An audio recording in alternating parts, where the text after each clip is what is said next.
Watching any episode of Mashle is really the best example of whiplash you could possibly give to an anime fan, because one moment you'll just be chilling, you'll be having characters butt heads, they're about to throw down, break apart a room, poor bastard in background just not knowing what to do about his bedroom, a girl walk in, basically just imagining four boys ravishing her, and honestly, bless her, I guess. I mean, she knew what she wanted, even though none of them wanted to touch her.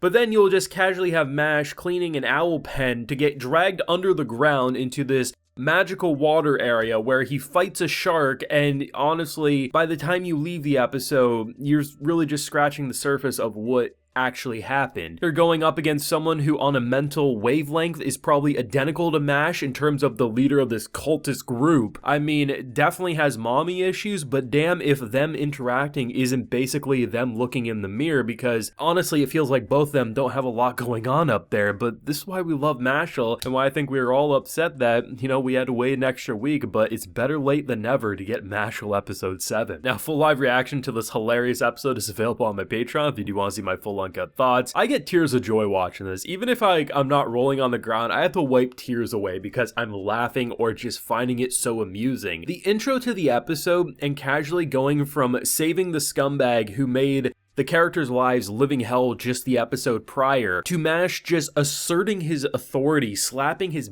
big D energy on the table. Because let me ask you, and I'm serious, when's the last time we've had an anime character in such a stupid yet hilarious way go from getting robbed to robbing them back and having no one understand until it's actually happened? Because watching Mash lose his gold coin, and he picks the boy up and says, hey, I'm just prioritizing. I'm thinking, yeah, Mash will come back and get his coin. Turns out the weird court jester doll thing that had like 6 arms that was holding him, he decided to bite the button off, spit it, hit the coin that was being stolen, reverse it with some weird Octorok level suction energy, and puts it in his mouth, and the thing he was holding that whole time was a button. The fact that we have moments with Mash flying a broom just because his leg muscle energy is so strong he can propel himself in midair, or the fact that he can so quickly blow a button out of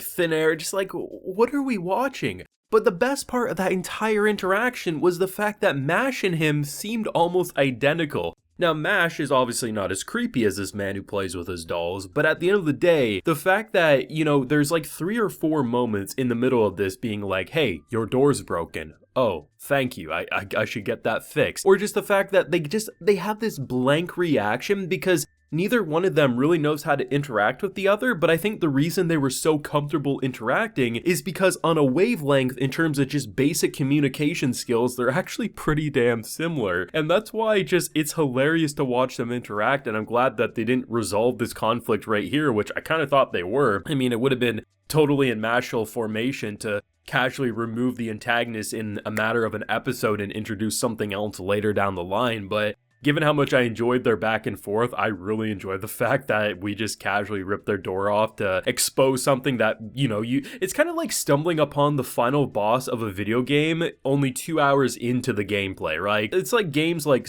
Dark Souls or Elden Ring or hell, even the new Zeldas, right? The fact that you can go see Ganon or you can go find the final bosses of those games pretty quick if you know the speedrun strats, but at the end of the day, you're really not supposed to meet them that soon. But leave it to Mash, he plays everything on speedrun without realizing it. And just to see so many golden jokes building up to that final punchline of someone saying that Mash is the same as them. Does that mean you also don't have magic and you're based pure on muscle? Or is it the fact that you have magic but choose not to use magic as much as possible? I don't know. But either way, someone was fast as hell because Mash came in, he swung. We did see the force crack the mass afterwards, but at the end of the day, I mean, someone was actually fast enough to dodge Mash. And honestly, we went from saying, oh, this is the 6th and 7th, that's basically child's play, this will be completely easy, to Lance being like, actually, this might be more of a challenge than I first thought. I love the fact that Mash had to get a punishment of some sort, so he has to go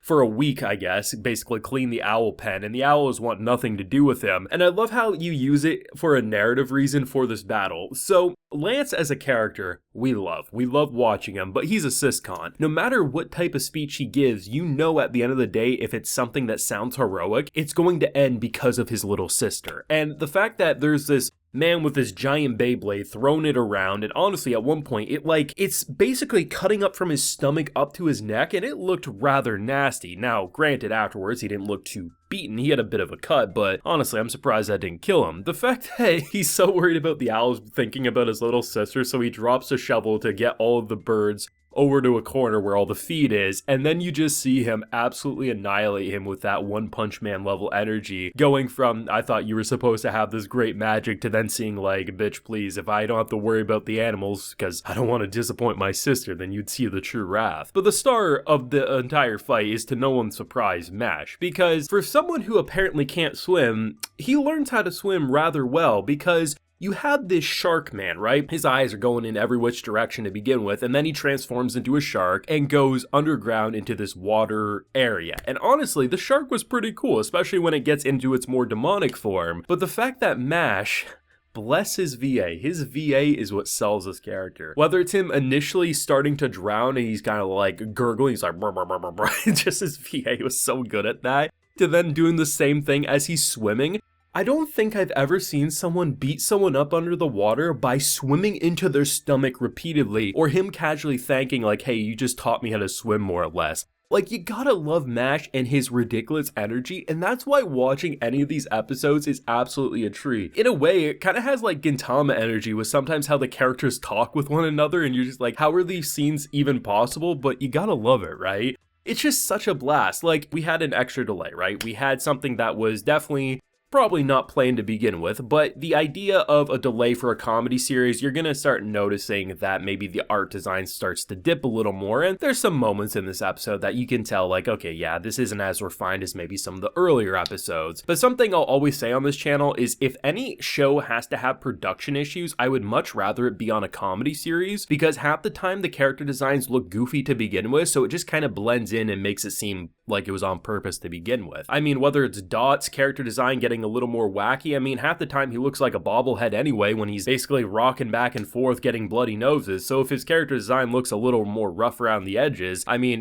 his half the time his character design is goofy anyway, so it just kind of blends in. And honestly, I love the ongoing jokes. I love the syscon ongoing joke. I love the I want a girlfriend ongoing joke. Mash just wanting cream puffs. Honestly, those three alone share a single brain cell half the time with what they think about. And seriously, as badass as they can be, it is hilarious to watch them in any scene that they're in. And honestly, I'm loving this almost like cultist plot line in terms of how they're dealing with things, and how that girl in the background is like, I don't know what I just saw, but I want nothing to do with that. But let me know what you thought down below of this episode. Did you find it as funny as me? Let me know what you thought. Leave a like if you enjoyed, subscribe if you're new around here. Of course, ring that bell so you can get notified when I upload more Mashle on the channel. And like I mentioned, full live reaction to this episode is available on my Patreon if you're interested. And while you're there, you'll also get a video shoutout. So today we have Power 9987, Randomly, probably my favorite name I've seen in a while, Syria, and Shadow Cyber Demon. So I appreciate the support, everyone. Please take care and have a good one.